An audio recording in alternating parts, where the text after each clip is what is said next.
सभी को। साइकस हम लोग पढ़ रहे थे। साइकस में मैंने जो पढ़ाया था मेल गैमेटोफाइट बता दिया था आपको कि किस तरीके से साइकस के अंदर मेल कोन बनता है और मेल कोन के अंदर जो स्पोरोफिल्स होती हैं उसके अंदर माइक्रोस्पोरेंजियास किस तरीके से अरेंज होते हैं और इसमें कितने स्पोरेंजिया सोरस बनाते हैं मिलकर के, और किस तरीके से स्पोर जो माइक्रोस्पोर बनता है और कितने स्टेज पे कितने सेल्स बन जाते हैं जब वो माइक्रोस्पोरेंजिया से निकल करके बाहर आता है, ये कल बता दिया था। आज पढ़ते हैं फीमेल रिप्रोडक्टिव स्ट्रक्चर साइकस का।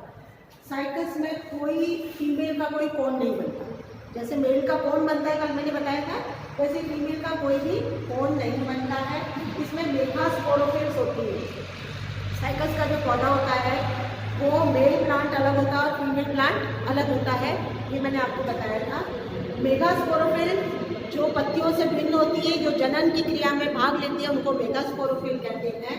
और ये जो मेगास्पोरोफिल है ये लूजली अरेंज रहती हैं और ये साल में केवल एक बार बनती है पादप के ऊपर, क्योंकि जो साइकस का प्लांट है ये तो साल दर साल जीवित रहता है, लेकिन जो मेगास्पोरोफिल है प्रत्येक ईयर हर साल में एक बार मेगास्पोरोफिल्स बनती हैं, ठीक है। और ये एकदम फ्लैट होती है, काफ़ी बड़ी साइज होती है, 15 से 30 सेंटीमीटर लंबी इसकी साइज होती है मेगास्पोरोफिल की, और फ्लैट होती है। डॉर्सीवेंट्रल यानी डॉर्सल सरफेस, ऊपर का सरफेस इनका डिफरेंट होता है और नीचे का सरफेस इनका डिफरेंट होता है।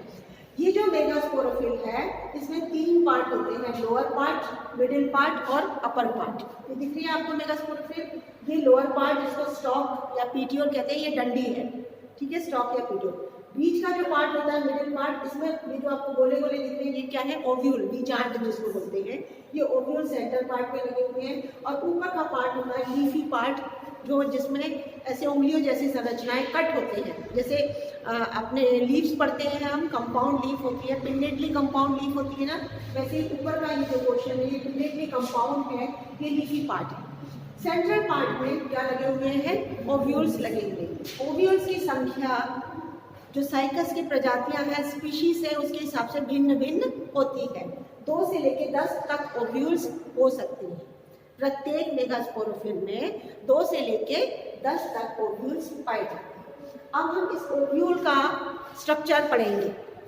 ये ओव्यूल जो बीजांड है ये कैसा दिखता है। सबसे पहले ये जो ओव्यूल है ये प्लांट किंगडम का, पादप जगत का सबसे बड़ा ओव्यूल, जो भी प्लांट्स इस धरती पे पाए जाते हैं उसमें सबसे बड़ा ओव्यूल किसमें पाया जाता है, साइकस में। सबसे बड़ा कोन किसके अंदर पाया जाता है, साइकस के अंदर, ये मैंने कल आपको बताया था। तो बीजांड सबसे बड़ा एक मुर्गी के अंडे के बराबर का ओव्यूल होता है, सबसे बड़ा। ये भी प्रजाति इसकी साइज अलग अलग होती है।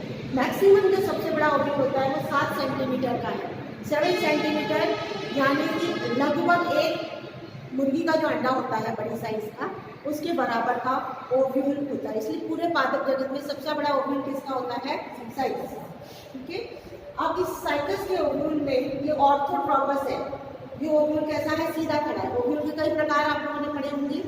जो ओव्यूल बिल्कुल सीधा खड़ा होता है, जैसे ये मुख है और ये नीचे चलासा का पार्ट है, माइक्रोपार्ट है, पूरी एक लाइन में आ रहा है, ऐसा ओव्यूल क्या कहलाता है, ऑर्थोट्रोपस, ठीक है। इस ओव्यूल में एक ही कवरिंग है, पूरी एक कवरिंग है जिसको हम बोलते हैं इंटेगुमेंट। क्या बोलते हैं, इंटेगुमेंट यानी कवरिंग। इस कवरिंग में ये जो कवरिंग है इसमें 3 पार्ट लेयर होते हैं, 3 इसके अंदर परत होती है, आउटर, मिडिल और इनर परत। ये आउटर है, ये मिडिल है और ये जो दिख रही है अंदर की ये इनर है, ठीक है। आउटर, मिडिल और इनर परत, ये 3 परत है, ये वाली, ये आउटर, बीच की मिडिल और ये इनर। जो सबसे बाहर की होती है परत ये वाली, ये ग्रीन या ऑरेंज कलर की होती है और गूदेदार होती है। मैं आपको अभी ओव्यूल दिखाऊंगी साइकस का, इसको करने के बाद अंदर पड़ेगा मेरे पास में। साइकस के ओव्यूल में जो सबसे बाहर की परत होती है ऑरेंज कलर की, शुरू में ग्रीन कलर की होती है, बाद में वो कैसे हो जाती है, पीली कलर की और गूदेदार होती है, यानी फ्लैशी होती है, और इसको बोलते हैं सार्कोटेस्टा। सबसे बाहर की परत को क्या बोलते हैं, सार्कोटेस्टा। बीच की जो परत है मिडिल, वो स्टोनी होती है, स्टोनी यानी टाइट होती है, स्ट्रॉन्ग होती है, ठीक है, और येलो कलर की होती है, इसको बोलते हैं स्क्लीरोटेस्टा। ये कहलाती है स्क्लीरोटेस्टा। और अंदर की परत फिर पुनः फ्लैशी होती है, अंदर वाली फिर गूदेदार होती है, ठीक है। ये इसका मुख है, यहाँ से एंटर करते हैं क्या, पॉलन्स। जो मैंने कल आपको मेल गैमेटोफाइट पढ़ाया था, उसका जो पॉलन ट्यूब था, पॉलन ग्रेन्स गिरेंगे उसमें क्या निकलता है, पॉलन ट्यूब। पॉलन ट्यूब में क्या होते हैं, दो मेल गैमेट्स, कल मैंने बताया थी ना, वो ये पॉलन चैम्बर लिखा है ना, यहाँ पॉलन चैम्बर में आकर के इकट्ठे हो जाते हैं सारे पॉलन ग्रेन्स और यहाँ से ट्यूब निकलता है, ट्यूब न्यूक्लियस से जो बनता है वो प्रवेश करता है और अंदर किसके अंदर फर्टिलाइजेशन होगा, एग में। किसको निषेचन करेंगे, वो एग में। तो ये पॉलन चैम्बर है, ये इतनी लंबी जो बीक है इसको बोलते हैं न्यूसिलर बीक, ये जो मुख है इसको बोलते हैं माइक्रोपाइल, और ये पूरा का पूरा इसकी बॉडी है ओव्यूल की, जिसको बोलते हैं न्यूसिलस, पूरी बॉडी को बोलते हैं न्यूसिलस। और सेंटर में ये जो कोशिका है ये है मेगास्पोर मदर सेल। क्या है ये, मेगास्पोर मदर सेल, जिसके अंदर क्या होगा, रिडक्शन डिवीजन मियोसिस होगी और इससे कितनी कोशिकाएं बन जाएंगी, 4। ये न्यूसिलस है, ये वाला मैंने पूरा नहीं बनाया है, 1 2 3 4, ये 4 बनेंगे रिडक्शन डिवीजन के बाद। तो ये क्या कहलाएंगे, मेगास्पोर। ये 4 क्या है, मेगास्पोर।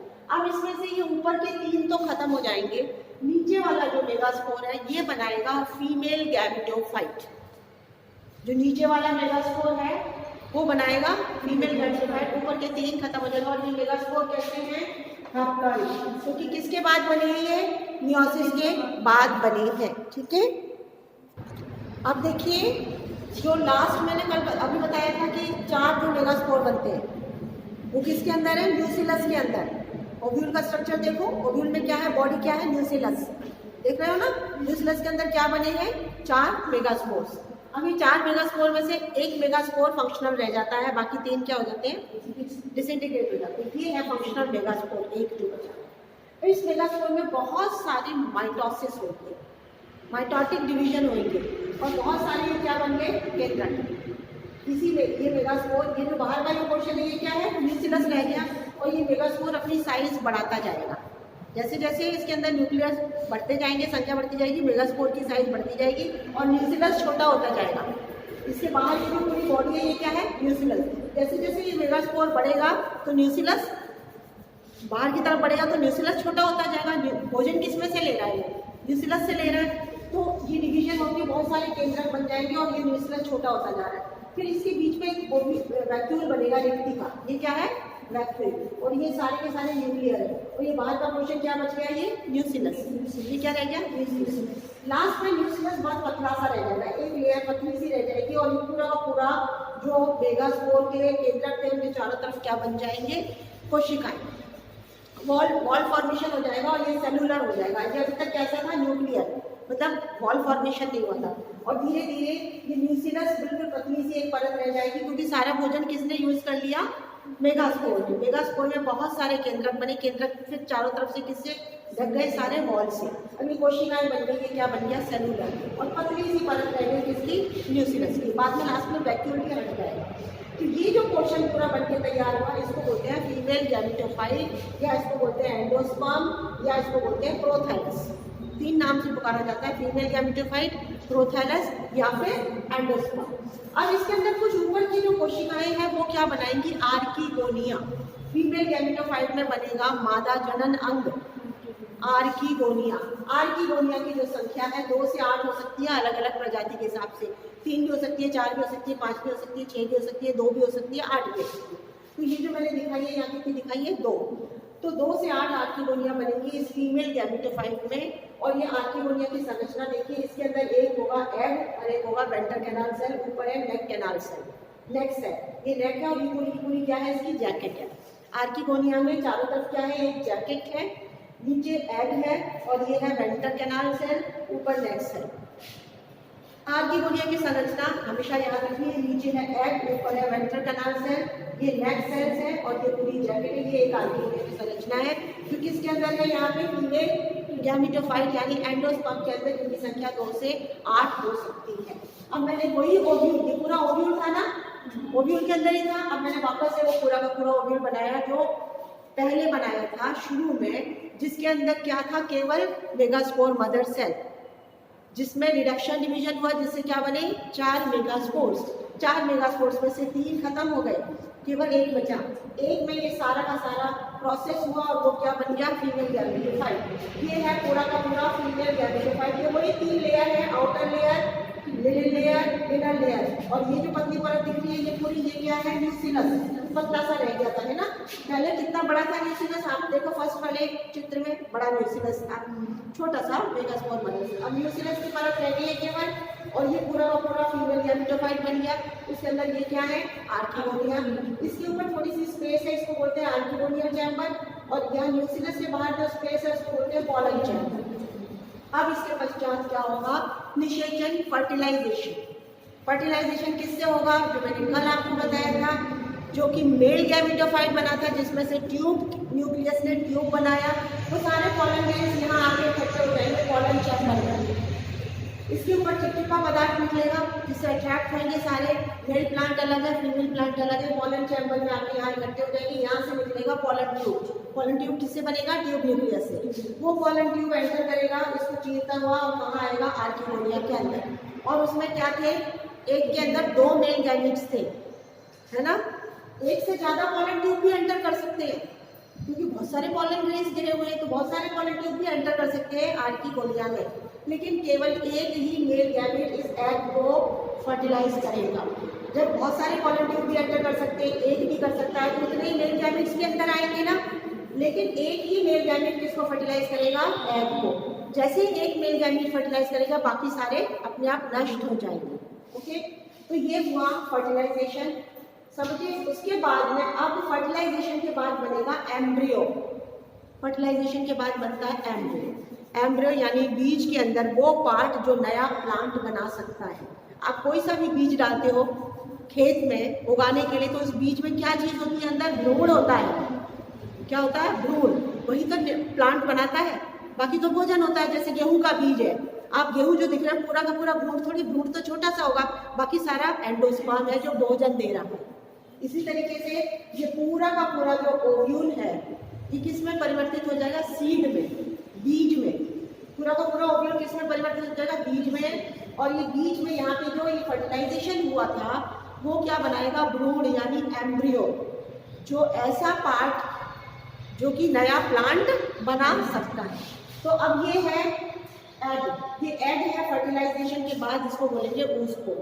निषेचन के पश्चात ये कैसा हो गया, डिप्लॉइड हो गया ना, वापस डिप्लॉइड। इसके अंदर 1 से 2 केंद्रक बनेंगे, 2 से और ज्यादा केंद्रक बनेंगे, लेकिन अब सारे केंद्रक कैसे होंगे, डिप्लॉइड, क्योंकि फर्टिलाइजेशन हो चुका है। बीच में एक वैक्यूल भी बनेगा, ये बहुत सारे केंद्रक बन जाएंगे। अपन किसकी तरफ बढ़ रहे हैं, एम्ब्रियो के निर्माण की तरफ, एम्ब्रियो के निर्माण की तरफ। इसमें बहुत सारे केंद्रक बनेंगे, ये सारे के सारे, अभी इनमें भित्ति नहीं बनी है। फिर इसमें एक वैक्यूल भी बन जाएगा, फिर नीचे से भित्ति का निर्माण होना शुरू होगा। हर एक केंद्र के चारों तरफ क्या बनेगी, भित्ति, तो ये सेल्स बनने शुरू हो जाएंगे।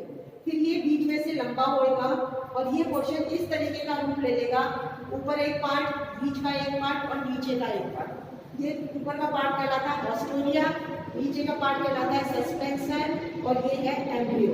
ये ऑस्ट्रोरिया क्या है, कहाँ बना है ये सारी चीजें, इस आर्किगोनिया के अंदर बनी है ना। यहाँ पे भोजन कहाँ से मिलेगा, सारा इस एंडोस्पर्म से मिलेगा। तो भोजन लेने के लिए ये जो ऑस्ट्रोरिया है, इसको नीचे की तरफ धकेलेगा, इसको, ये जो एम्ब्रियो को ऑस्ट्रोरिया धकेलेगा, सस्पेंसर इसको और नीचे तक ले जाएगा, और यहाँ से एम्ब्रियो पूरा भोजन लेगा। इसमें से भोजन लेगा, इस एंडोस्पर्म में से, यानी फीमेल गैमेटोफाइट में से भोजन ग्रहण करेगा ये एम्ब्रियो। और जब भोजन ग्रहण करेगा तो जिंदा रहेगा। नया प्लांट बनाने के लिए भोजन तो चाहिए। और ये बाकी जो सारी की सारी जो परत है, 3 परत, वो पूरा का पूरा ये ओव्यूल किस में परिवर्तित हो जाएगा, बीज में। ये बीज बन जाएगा। तो इसलिए जैसे 3 परत है ना इंटेगुमेंट की, वैसे बीज में भी 3 परत होती है। और अंदर क्या होगा, एम्ब्रियो, अंदर क्या होगा, एम्ब्रियो। तो ये कंप्लीट हुआ, साइकस जिम्नोस्पर्म कंप्लीट हो गया आपका। ठीक है, थैंक यू।